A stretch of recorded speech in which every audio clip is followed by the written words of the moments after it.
I'm all for people getting back to work whenever they possibly can, but this idea that we can incentivise people that cannot work and are just not able to work, then that is for the birds, quite frankly, and it is morally wrong. What we really should be doing is we should be trying to build a caring and compassionate society after 14 years of austerity and a cost of living crisis, which frankly is still raging on.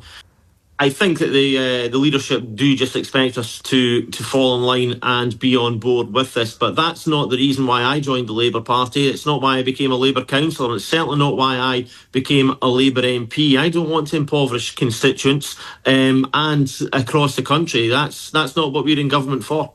Only a couple of weeks ago, I was at the STUC Congress in Dundee. Trade unionists are not happy with the direction that the government's travelling on. I go to two CLPs. I've got two wonderful constituency Labour parties in my constituency.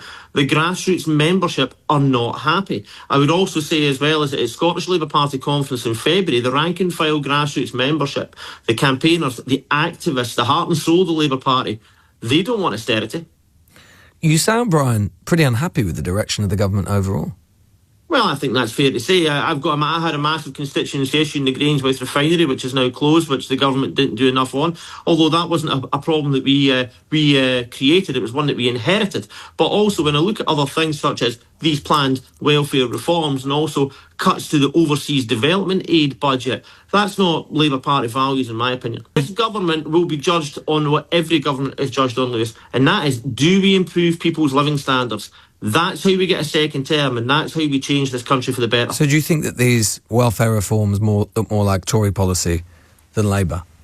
Well, if we're going to cut £5 billion from the welfare budget, then that is definitely more aligned with Conservative Party ideology, I would like to think. These societal inequalities and the problems that we have, there are solutions out there that, frankly, I don't understand why the government won't entertain. Something that I've campaigned on in my time as an MP, and before that, was a 2% annual wealth tax on the very richest people in society.